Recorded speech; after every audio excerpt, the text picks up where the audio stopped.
Olá, companheiras, olá, companheiros, saudações petistas. Sejam muito bem-vindas e muito bem-vindos a mais um episódio do podcast Em Tempos de Guerra, a Esperança é Vermelha.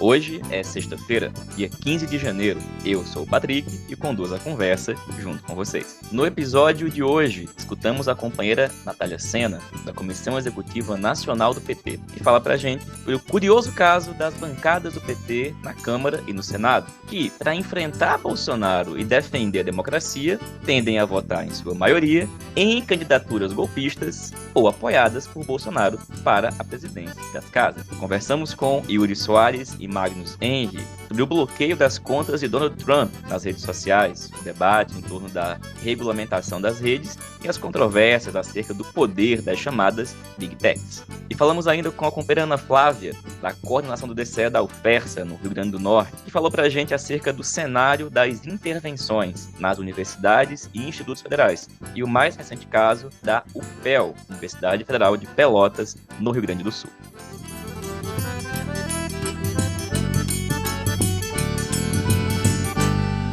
Pessoal, começamos a edição de hoje registrando a verdadeira barbárie ocorrida ao longo das últimas mais de 24 horas na cidade de Manaus. Faltou oxigênio na rede de saúde da cidade, o que ocasionou um ambiente de absoluto caos e desespero. O procurador da República, Igor da Silva Espíndola, em entrevista à coluna do Guilherme Amado, da revista Época, disse que há pelo menos 4 dias o Ministério da Saúde já tinha sido informado que faltaria oxigênio nos hospitais de Manaus. E ainda assim, não tomou nenhuma atitude. Somente ontem, na quinta-feira, dia 14, quando a falta de oxigênio se concretizou, foi que a direção logística do Ministério da Saúde se reuniu para tratar da questão. E bom, ao longo de todo o dia de ontem, todo mundo viu dezenas de vídeos, relatos de pessoas desesperadas nos hospitais em busca de oxigênio para algum amigo, algum parente, algum familiar internado.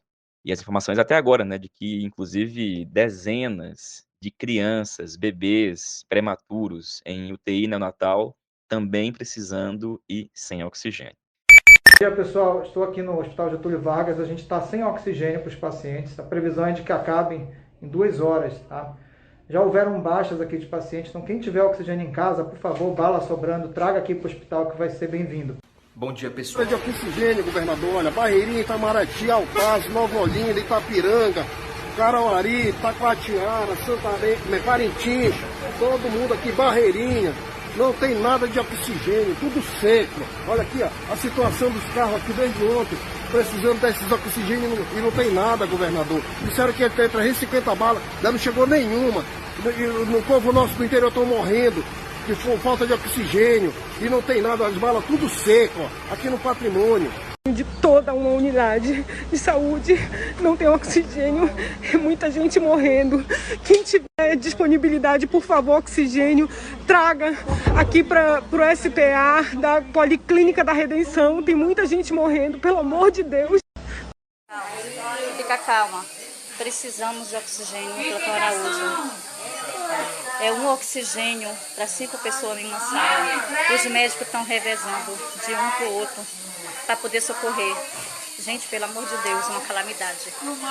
O médico não sabe mais o que fazer. Tentem botar isso no Face em algum lugar, precisamos de socorro, gente. Ora, o ministro da Saúde de Bolsonaro, o Eduardo Pazuello, na segunda-feira, dia 11, ou seja, num dia em que o Ministério da Saúde já tinha informação de que faltaria oxigênio. Minha cunhada, com o irmão que não tinha oxigênio nem para passar o dia. Não, acho que chega amanhã. O que você vai fazer? Nada. Você e todo mundo vai esperar chegar o oxigênio e ser distribuído. Não tem o que fazer. Fez um pronunciamento recomendando o chamado tratamento precoce. O Ministério da Saúde já tinha enviado, inclusive, um ofício para a Prefeitura de Manaus no dia 7, pressionando o município a adotar esse chamado tratamento precoce, que não possui absolutamente nenhuma comprovação científica. Ou seja, deliberadamente, no lugar do necessário oxigênio, o criminoso governo de Bolsonaro ofereceu cloroquina.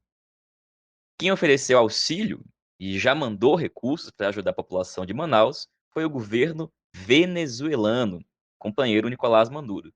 Já há, inclusive, oxigênio oriundo da Venezuela chegando em Manaus.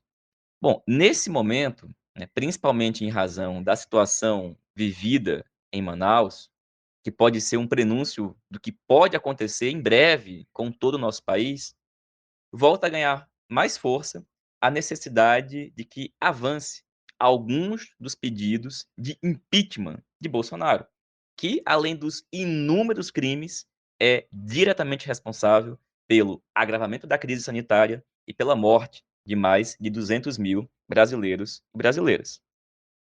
Mas para que o impeachment possa avançar, uma pessoa precisa tomar uma decisão. Essa pessoa é o presidente da Câmara dos Deputados, que nesse momento ainda é o Rodrigo Maia. E que decisão é essa? Aceitar e dar seguimento a um dos pedidos. Bom, no entanto, o que ele disse até agora? Bom, em sua conta do Twitter, o Rodrigo Maia escreveu, abre aspas, a falta de oxigênio em Manaus, o atraso na vacina, a falta de coordenação com estados e municípios são resultado da agenda negacionista que muitas lideranças promovem. Está na hora de todas as forças se unirem para salvar vidas. É fundamental, como defendi em dezembro com outros parlamentares, que o Congresso retome suas atividades na semana que vem. Fecha aspas. Interessante, né? Porque não menciona quem são essas muitas lideranças. Bom, é o Bolsonaro, e é quem permite que ele continue governando. Ou seja, mesmo que o Rodrigo Maia tente se afastar, né, cinicamente da posição negacionista do Bolsonaro, ele é cúmplice desse negacionismo ao não admitir nenhum dos pedidos de impeachment contra o Bolsonaro. E sobre o impeachment, vocês, né, para quem ainda tem alguma expectativa de que o Maia pudesse ou poderia, né, em algum momento, justamente convocar o Congresso para retomar as atividades para tratar disso, bom, não tem brecha. Pelo contrário, num outro post, também de ontem, o Rodrigo Maia disse que um deputado entrou com um pedido de intervenção federal para Manaus e que ele vai procurar o presidente do Senado, Davi Alcolumbre, para convocar uma comissão representativa. Ou seja, a ideia de suspender o recesso, voltar às atividades, não tem absolutamente nada a ver com o impeachment. Agora, gente, convenhamos, né? Infelizmente, sequer ontem e hoje, por exemplo, a companheira Gleisi Hoffmann, presidenta do nosso partido, ela chegou a usar as suas redes para defender a autoconvocação do Congresso, mas sequer ela mencionou o impeachment. Vamos só. Marcando Rodrigo Maia e Davi Alcolumbre, ela escreveu, abre aspas, bora fazer autoconvocação, presidente Rodrigo Maia. Todos pressionando Davi Alcolumbre. Temos de suspender o recesso, socorrer o Amazonas, garantir vacinação e aprovar renda emergencial. Intervenção com Bolsonaro e Pazuello é pesadelo. Temos de obrigar a garantia dos recursos. Fecha aspas. E depois disso, um outro comentário. Abre aspas. A crise é grande e não temos governo. Não é possível. O Congresso Nacional está de portas fechadas. É urgente a convocação, Rodrigo Maia e Davi Alcolumbre. Crise sanitária, Manaus, vacina, renda emergencial e convocação do general-ministro da Saúde. Fecha aspas. Ora, companheirada, a política de Bolsonaro é uma política genocida, deliberadamente genocida. Ele está decidindo quem vive e quem morre. A suspensão do recesso parlamentar deve ocorrer. Agora, não para que a maioria do Congresso, de direita, retome para encaminhar as suas pautas. Tem que ser convocado o Congresso, tem que ser suspenso o recesso, mas para que se possa ter condições de avançar com o afastamento de Bolsonaro. Como a gente sabe, esse afastamento ele só é viável com um forte movimento popular e mas muita pressão de fora para dentro do Congresso. A tragédia que a gente está vivendo tem mobilizado alguns setores e é preciso organizar essa luta. Nesse processo, não pode haver vacilação. Por isso, seria fundamental que a esquerda, a oposição e o PT tivessem, nesse exato momento, uma candidatura para a presidência da Câmara, por exemplo. Uma candidatura que, neste exato momento, tivesse fazendo uma disputa pública, afirmando que é preciso derrotar a direita na Câmara, derrotar Rodrigo Maia, derrotar Bolsonaro e seus aliados, porque são todos cúmplices do genocídio. E ter um presidente, nesse momento, que colocasse imediatamente em votação pelo menos um dos 60 pedidos de impeachment que estão na gaveta do Rodrigo Maia. E, comparada, ainda dá tempo de fazer isso. A mudança na linha política adotada ainda é viável. E é neste exato momento que ela deve acontecer. Por isso, a gente deve seguir mobilizados para que o PT, a maioria da sua bancada e dos demais partidos de esquerda, tenha outra conduta. E, bom, justamente sobre esse assunto que a gente vai escutar agora a companheira Natália Sena, da Comissão Executiva Nacional do PT. Porque, infelizmente, como talvez o Murphy um dia tenha dito, né, algo que é ruim sempre pode piorar da pior maneira no pior momento. Pois é, não bastando a posição ainda prevalecente na bancada, na maioria da bancada do PT na Câmara, agora foi a vez da bancada do PT no Senado decidir não ter candidatura e apoiar um candidato de direita para a presidência da casa. No entanto, diferente da Câmara, onde essa decisão foi tomada sob a suposta tática de derrotar o candidato de Bolsonaro, no Senado, o candidato é o candidato apoiado por Bolsonaro. Companheira Natália Sena, fala pra gente, se não pode Bolsonaro na Câmara, por que cargas d'água é que pode no Senado?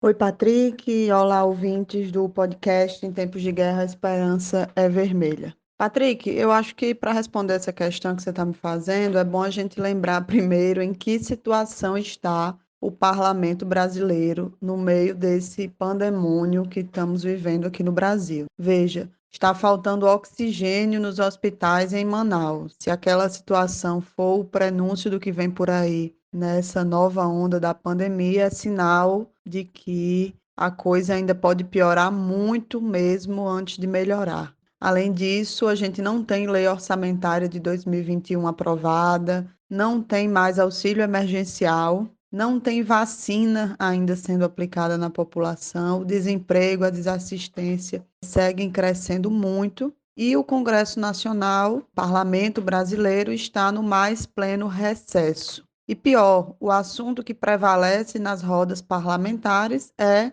esse sobre o qual você me pergunta: a eleição das mesas diretoras. Não é o impeachment, não é a geração e a preservação dos empregos, da renda do povo, não é a aprovação da vacina pela Anvisa e o início da sua aplicação na população, não é o oxigênio para Manaus, para os hospitais, é a eleição da mesa diretora. Como a gente sabe, na Câmara, a posição tirada pelo PT, infelizmente, foi de apoio ao MDBista amigo de Temer, deputado Baleia Rossi. Essa posição foi adotada com a justificativa de que era preciso derrotar o candidato do Centrão e de Bolsonaro, Arthur Lira, do PP. Muita gente pergunta nesse debate se existem diferenças consistentes entre eles. Eu, sinceramente, acho que não. Inclusive, a gente sabe que Baleia Rossi foi até mais governista do que Arthur Lira em votações legislativas aí nesse último biênio. E, inclusive, recentemente, em entrevista à Folha de São Paulo, ele falou expressamente que não vai topar pautar o pedido de impeachment de Bolsonaro. A gente também sabe que Bolsonaro quer tentar influenciar mais na pauta do Congresso Nacional, da Câmara dos Deputados, e nesse contexto foi que ele alçou Arthur Lira a ser o candidato. Agora, Patrick, o fato incontestável é que o bloco de partidos MDB, PSDB, Democratas e outros, mas esses como um núcleo duro, né, o bloco que apoia a Baleia Rossi e no qual o PT se meteu agora nessa eleição da mesa diretora, é o bloco de partidos que operou o golpe contra a presidenta Dilma. Ou seja, pavimentaram o caminho para Bolsonaro e para a aplicação do programa ultraliberal. Ou seja, não dá para falar em luta contra Bolsonaro junto desse pessoal e com esse programa que os dois principais candidatos que disputam a presidência da Câmara, tanto Baleia quanto Lira, estão comprometidos até o último fio de cabelo com o programa ultraliberal que está em curso no governo Bolsonaro. Felizmente, nem toda a bancada concordou com esse apoio, né? A gente também já falou sobre isso aqui. O placar foi 27-23, teve uma abstenção e uma ausência. Foi um placar relativamente apertado, mas a gente perdeu. A posição que defendia a candidatura de esquerda e não apoio à Baleia Rossi perdeu. E aí, 5 anos depois do golpe, vamos lembrar que em 2021 é o aniversário de 5 anos do golpe contra Dilma, a gente está aqui com uma parte importante do partido chamando o bloco que deu o golpe de bloco democrático. Enfim, eu acho que é um erro muito grande que o PT esteja jogando os nossos votos desde o primeiro turno na cesta de um golpista, de um ultraliberal, e pior, chamando essa atitude, chamando essa tática de defesa da democracia e de luta contra Bolsonaro. Não dá, é demais, a gente não concorda com essa posição. Agora, é importante dizer que, mesmo não concordando, eu consigo entender qual é a lógica dela. Não concordo, mas existe uma lógica, mesmo que retórica, de que é uma posição contra Bolsonaro. Na verdade, existia uma lógica nessa posição. E eu digo existia no passado, porque desde que a bancada do Senado anunciou sua posição, ficou explícito que essa afirmação de que estávamos implementando uma tática anti-Bolsonaro não é verdade. É muito certo aquele ditado que diz que não tem nada que seja tão ruim que não possa piorar. E aí a bancada do Senado,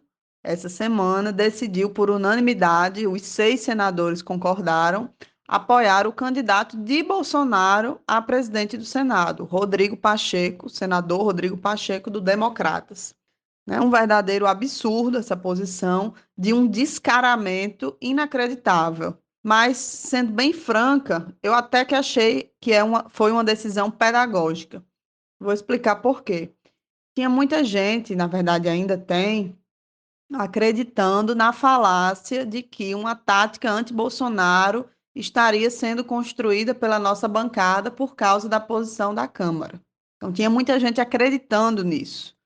Mas a decisão do Senado, da bancada do Senado, escancarou que isso não é verdade, né? Não tem tática anti-Bolsonaro coisa nenhuma, né? Não tem nada de grande política que esteja norteando essas decisões sobre quem votar na presidência das mesas da Câmara e do Senado. O que existe, de fato, são negociações miúdas sobre cargos aqui e ali, sobre qual espaço ocupar na mesa, sobre quais comissões presidir, sobre ter acesso a relatorias, sobre tentar influenciar na pauta do parlamento, sobre a burocracia congressual de uma forma geral. É isso que está norteando, que está definindo as posições do PT e da esquerda, de uma forma geral, é bom que se diga, porque não é só o PT que está nessa situação, né? O PCdoB também está nessa situação, e o PSOL tirou uma posição de candidatura própria, rachado ao meio e já com indicativo para o segundo turno, apoiar Baleia Rossi, provavelmente. Inclusive, Patrick, é justamente pelo fato de que não tem grande política norteando essas decisões, que no debate sobre a presidência da Câmara, teve gente que defendeu deixar em aberto a possibilidade de apoio a Arthur Lira, né? Vai que ele ganha, vai que ele tem mais chances de ganhar. E aí o discurso era explicitamente esse: tem que apoiar quem vai ganhar. É por isso também, pela ausência de grande política, digamos assim, que no Senado não existiu, né, pudor nenhum de apoiar o candidato de Bolsonaro. Mas isso é uma vergonha, né? Apesar de ser pedagógico e revelador sobre a tática realmente em curso, é uma vergonha, é um erro político e precisa ser revisto, né? A gente está começando 2021 em uma situação muito rebaixada, num tom muito abaixo do que deveria ser o nosso tom na luta contra Bolsonaro nesse ano. E aí, na institucionalidade, no primeiro enfrentamento que vai se colocar diante de nós, a gente está nessa posição frágil, né? Na expectativa de cargos, de comissões, etc., a gente está, de um lado, na Câmara, junto com os golpistas ultraliberais, e do outro, no Senado, junto com os golpistas ultraliberais explicitamente apoiados por Bolsonaro. E aí, o ambiente é que já vão 2 anos de governo Bolsonaro, metade desse tempo com uma pandemia, né? 2021 está começando com o mundo inteiro se vacinando, e no Brasil ainda nada. Pelo contrário, está acontecendo uma situação absurda de faltar oxigênio nos hospitais. A gente tem mais de 50 pedidos de impeachment engavetados pelo atual presidente da Câmara, que é o principal articulador da candidatura de Baleia Rossi, que vai ser apoiada pelo PT. Não tem luta social nenhuma acontecendo no país, não se faz nem mobilização online, que dirá uma grande greve ou grandes atos, nada. O auxílio emergencial foi cancelado, nada aconteceu. Os empregos estão indo pelo ralo também, pelo menos até agora nada está acontecendo. Então, Patrick, a minha resposta é que não tem como, num ambiente desses, numa situação social que se agrava a cada dia que passa, ter qualquer petista do mesmo lado que Bolsonaro e qualquer que seja a disputa, né? Não tem explicação para isso, não é aceitável, é ultrajante, né? A vida da maioria do povo só piora, né? E nesse cenário que a gente tem que fazer não é rebaixamento, não é moderação, não é acomodação, né? A gente precisa atuar de forma mais combativa possível, de forma mais independente possível, com maior autonomia, com maior radicalidade, para estimular, para potencializar a indignação e a organização da classe trabalhadora que precisa lutar contra essa situação, né? A gente não pode se aliar, mesmo que seja na eleição interna da Câmara ou do Senado, não podemos nos aliar com os responsáveis diretos ou indiretos pelo caos e pelo genocídio que está em curso no Brasil nesse ano de 2021. Valeu, Natália. Obrigado, companheira. E, gente, como nós comentamos aqui na edição de segunda-feira, segue repercutindo o episódio da chamada invasão do Capitólio, né, do Congresso dos Estados Unidos. E essa semana, os deputados estadunidenses votaram e aprovaram o segundo pedido de impeachment de Donald Trump. Olha só como faz bem não ter um Rodrigo Maia. O pedido agora segue para o Senado. Bom, no entanto, uma outra questão segue sendo profundamente debatida, e essa diz respeito à suspensão das contas de Trump em algumas redes sociais, com destaque para o Twitter, que diz ter bloqueado a conta do Trump em definitivo. Por bem, a gente convidou para falar sobre esse assunto aqui no podcast 2 companheiros, o Wilde Soares, que é professor e historiador, e o Magnus Henry, que é advogado e assessor na Câmara dos Deputados e veio acompanhando as discussões na CPMI das fake news. O Yuri, ele publicou um interessantíssimo texto no portal da revista Fórum. O texto é intitulado Apagar as contas de Trump nas redes sociais é queima de arquivo. Ô Yuri, fala um pouco pra gente sobre essa ideia que tu desenvolveu aí nesse artigo. Olá, ouvintes do podcast. Meu nome é Yuri Soares, sou mestre em História pela Universidade de Brasília, professor da Secretaria de Educação do DF, militante do PTDF, também fui diretor do Sindicato dos Professores no DF e da CUT Brasília. Eu estou aqui hoje para comentar com vocês sobre a hipocrisia e a queima de arquivo que está sendo feita com as redes sociais do ainda presidente dos Estados Unidos, Donald Trump. No último dia 6 de janeiro, nós vimos a tentativa de golpe foi tentada pelo Trump e pelos seus apoiadores no Capitólio em Washington, capital dos Estados Unidos. Primeiro, a gente precisa entender que essas ações que foram tomadas por várias empresas de redes sociais, de plataformas nas redes sociais, só foi feita após essa tentativa de golpe, após a derrota do Donald Trump nas eleições. Então, nós tivemos aí nos últimos anos uma total permissividade por parte dessas empresas que são diretamente responsáveis pelo aumento da disseminação de notícias falsas, né, as fake news, da disseminação de ideais fascistas, nazistas na internet, né? Então, elas são diretamente responsáveis pela situação política que nós vivemos hoje no Brasil, nos Estados Unidos e em vários países do mundo. Essa ação dessas empresas algumas delas, principalmente o Twitter, que bloqueou permanentemente o perfil do Donald Trump na sua plataforma, tem uma implicação. O Twitter bloqueou permanentemente, os dados sobre o que ele postou continuam gravados nas plataformas, mas para o grande público, para os cidadãos, os usuários e pesquisadores, essas informações não estão mais públicas. Você entrar lá no Twitter e tentar olhar o perfil do Donald Trump, ele não está mais público. E quem perde muito com isso é a memória, a história, a democracia, a política. É mais fácil simplesmente apagar tudo e fingir que nada aconteceu ali nos últimos anos?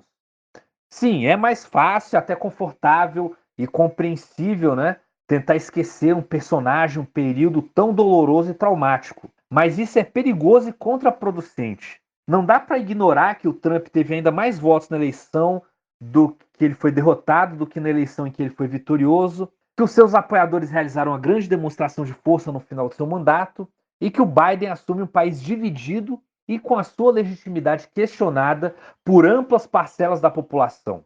Ignorar isso e resumir a política apenas a cargos institucionais, contando cadeiras na presidência e no Congresso, é um equívoco gigantesco. Por isso, se faz necessário pesquisar mais a fundo como Trump chegou ao governo e como foi o seu mandato.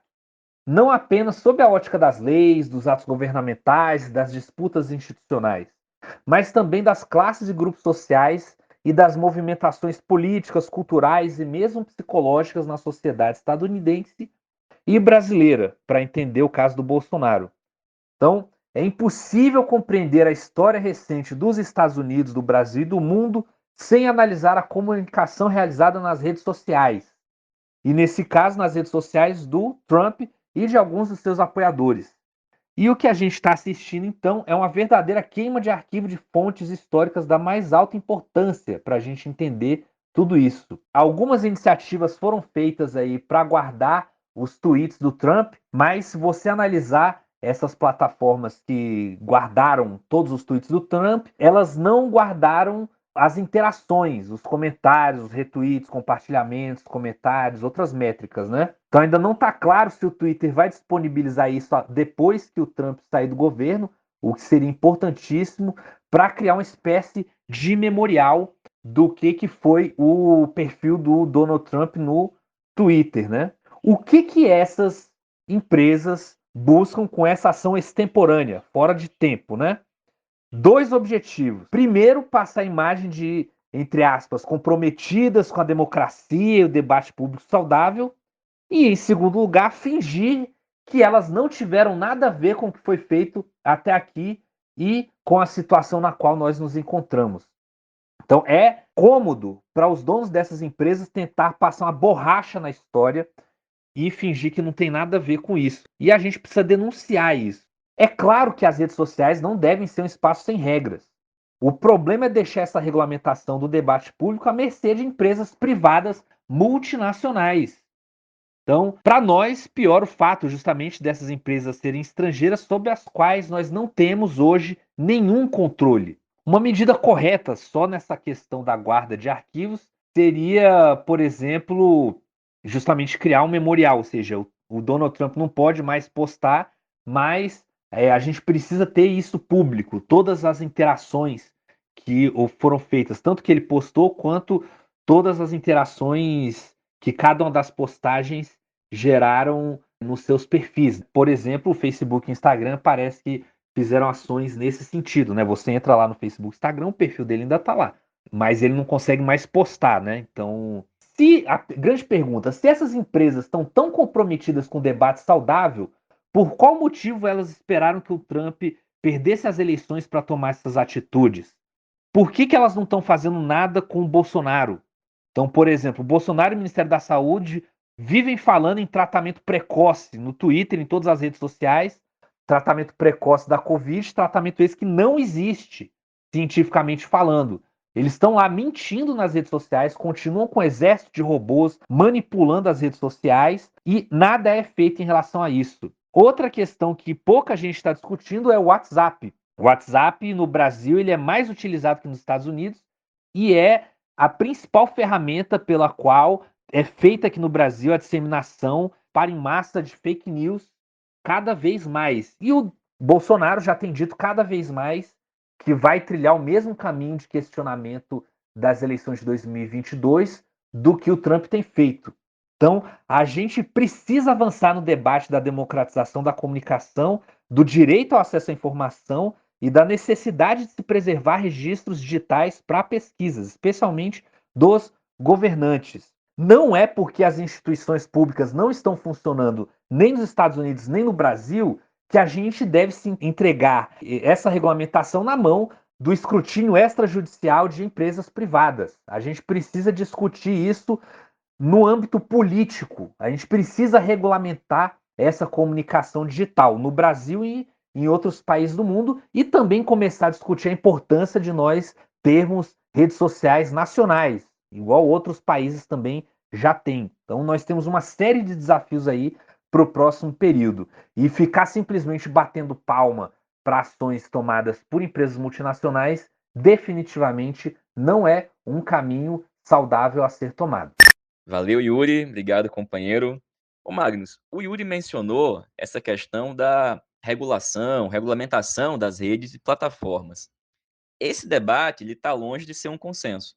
Agora, nos parece que cada vez mais é necessário que as plataformas tenham algum grau de controle social.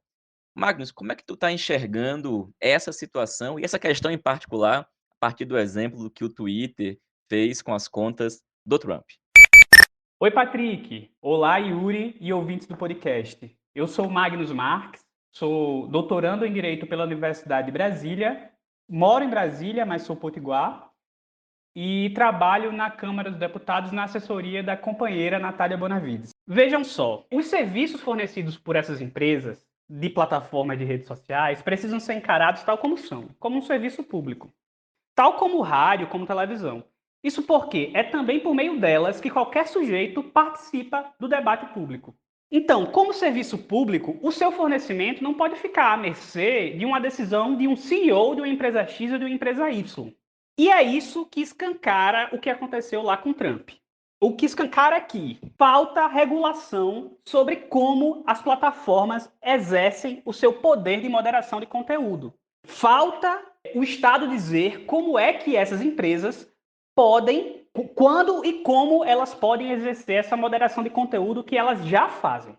Não tem para que ter dúvidas de que as plataformas fazem moderação de conteúdo. Elas fazem moderação de conteúdo. E é isso que o que aconteceu com o Trump demonstra. O que foi que aconteceu? As empresas entenderam que determinado conteúdo que o Trump publicou não estava de acordo com as suas diretrizes da comunidade. E isso é algo que é meio cotidiano, isso acontece com qualquer outro usuário.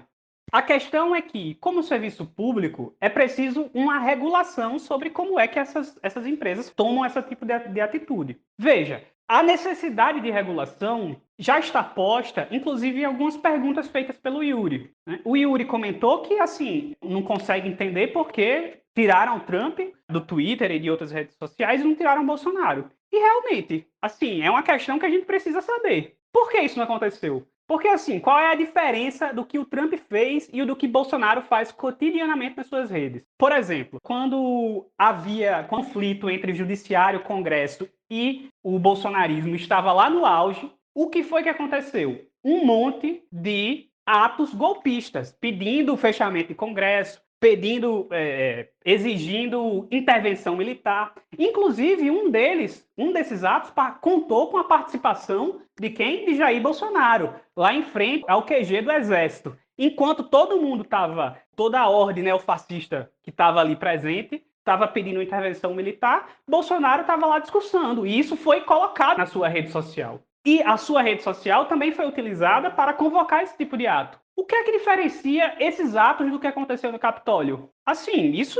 não consigo entender qual é a diferença. Além disso, o que é que diferencia os reiterados elogios do Bolsonaro a torturadores? O que é que diferencia esses elogios da exaltação trumpista nas redes sociais a frases ou sujeitos do supremacismo branco? Realmente, essa pergunta tá aí, eu não consigo entender por que a mesma coisa que aconteceu com Trump não aconteceu com Bolsonaro. E essa pergunta não tem como ser respondida se ou se não houver uma regulação que exija transparência dos critérios e da aplicação dos critérios para a moderação de conteúdo dessas empresas. E essas empresas precisam ser reguladas nesse sentido. E essa regulação deve levar em consideração, inclusive, um fato que eu nunca nem considerei, que só estou considerando agora com a fala do Yuri, que é esse direito à documentação. Então, pode ser que uma regulação sobre isso, precise conter algo no sentido de algum mecanismo para que pesquisadores possam ter acesso ao conteúdo guardado por essas redes, postados por sujeitos que ocupem cargo eletivo, por exemplo,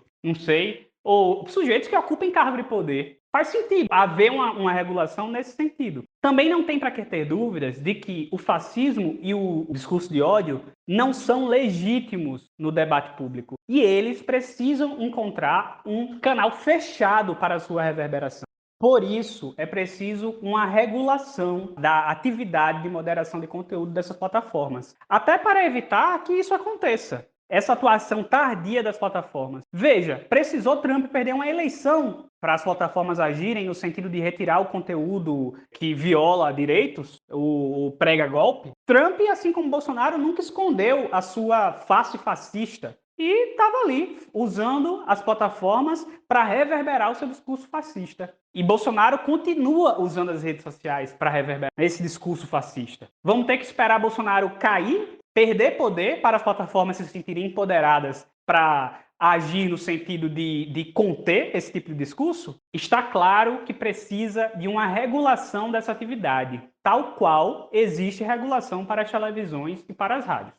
Agora, a gente vai estar sendo muito ingênuo se contar com a atividade de moderação feita pelas plataformas para conter o fascismo e conter as fake news. A esquerda precisa de mecanismos próprios de vacina para impedir que esse tipo de discurso não encontre na classe trabalhadora um ambiente para crescer. E, assim, para isso não tem solução fácil. A gente precisa se reaproximar da classe trabalhadora, encantar corações e mentes para a nossa agenda, para o nosso programa. Valeu, Magnus. Obrigado, companheiro. Pessoal, no ano passado, a gente veio acompanhando e comentando aqui no podcast diversos casos de intervenção de Bolsonaro em universidades e institutos federais. A gente vai retomar esse assunto hoje, escutando a companheira Ana Flávia, do DCE da UFERSA, no Rio Grande do Norte. Porque aconteceu algo muito interessante na resistência contra as intervenções de Bolsonaro. E tem um caso em particular, recente, da Universidade Federal de Pelotas, no Rio Grande do Sul. Ô, Ana, conta pra gente como é que tá essa situação. Olá, Patrick. Olá, ouvintes do podcast Em Tempos de Guerra, a Esperança é Vermelha. Em especial, os estudantes petistas que nos acompanham. No início desse ano, a gente já teve mais um golpe às nossas instituições federais de ensino por parte do governo federal, que foi justamente a não nomeação do reitor eleito, o professor Paulo Ferreira, como reitor da Universidade Federal de Pelotas, sendo nomeada a professora Isabela Andrade. Ocorre que esse processo de Pelotas tem duas características especiais que a gente precisa debater. A primeira delas é a tática adotada pela comunidade acadêmica para burlar esse processo de intervenção que está ocorrendo por meio de um projeto político do governo federal.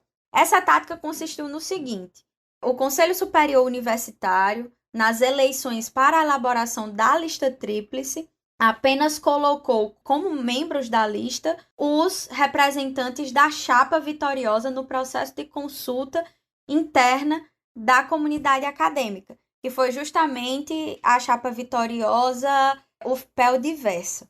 E acabou que o governo nomeou uma representante do governo federal. Isso é um ponto crucial para a gente debater. O que não significa que essa tentativa de golpe faz parte de um projeto maior de intervenção e de destruição das nossas instituições e da própria educação pública gratuita e de qualidade. A segunda característica é a postura de Isabela, que foi a nomeada, do seu grupo político e da própria comunidade acadêmica da universidade. A gente já viu declarações de Isabela, inclusive nas redes oficiais da Universidade Federal, de que essa será uma cogestão, uma gestão feita por 2 reitores, a que foi nomeada e o reitor eleito, com preservação do projeto, do programa que foi vitorioso e com a equipe de gestão que fora construída antes da nomeação de Isabela. Então, isso é fundamental, porque a gente está tratando de um projeto vitorioso e que precisa, de fato, ser efetivado. Então, a gente observa uma postura claramente de confronto com o atual governo e com esse projeto político, no sentido de que você apresenta a ideia de uma cogestão, algo nunca visto antes nas histórias das nossas universidades, que também não é previsto formalmente, e que eles também se posicionam publicamente no sentido de garantir a nomeação do primeiro colocado, do professor Paulo Ferreira, inclusive se integrando na luta com as demais universidades e institutos federais que estão sofrendo intervenção. Então, essa é uma característica fundamental. Digo isso porque a tática que eu falei anteriormente, adotada pela comunidade, ela não é uma novidade, né? Outras universidades já fizeram isso. A UFGD fez, né? A primeira universidade a sofrer intervenção no nosso país, mas o nomeado não foi da lista tríplice, foi fora da lista. E a Universidade Federal do Espírito Santo também fez. Só que nessa universidade, o nomeado estava na lista, era do grupo vitorioso, mas na primeira semana ele rompeu com o programa vitorioso, a equipe rachou, né? A equipe de gestão rachou. O que se conta é que vem praticando muitos abusos autoritários dentro da UFES. Então, o que a gente está observando na UFPEL é uma coisa completamente diferente. É um tom de fato de manter o programa, né? Isabela já está em exercício junto à equipe vitoriosa, de manter o programa e de fazer um enfrentamento real ao atual governo. E por isso a gente não pode caracterizar o que está acontecendo na UFPEL como intervenção. A gente não pode caracterizar a equipe que assumiu como interventora, nem podemos caracterizar, até o momento, Isabela como interventora, como a gente tem feito com as demais universidades e institutos federais.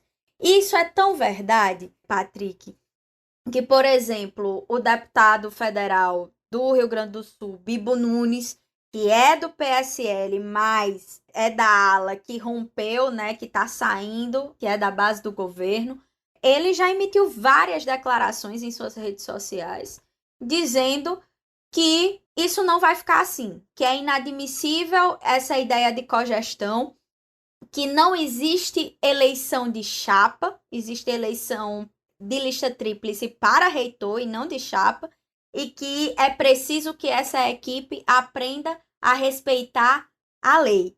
E ameaçou, né, e isso já deve estar tendo uma articulação, a jogar essa questão para PGR e para o Ministério Público Federal.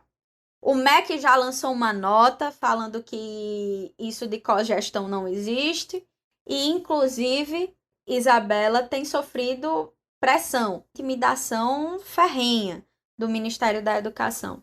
Ontem mesmo o MEC mandou um ofício para ela, dizendo, inclusive, ameaçando, né, intimidando, dizendo que, inclusive, tem possibilidade de eventual responsabilização pelos atos, declarações que estão sendo feitos. E ele, pessoalmente, em uma reunião com ela, falou que é preciso retirar a matéria da página da instituição, a matéria que fala do modelo de gestão que está sendo, aliás, adotado. E aí, a ata de posse da professora Isabela não foi assinada pelo ministro da Educação ainda.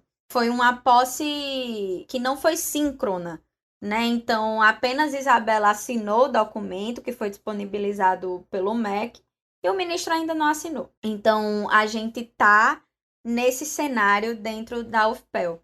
E aí é importantíssimo manter o tom de enfrentamento, né? Manter o tom de que vai ser sim uma cogestão, de que o reitor eleito está dentro da gestão e de que ninguém vai baixar a cabeça para esse projeto de governo.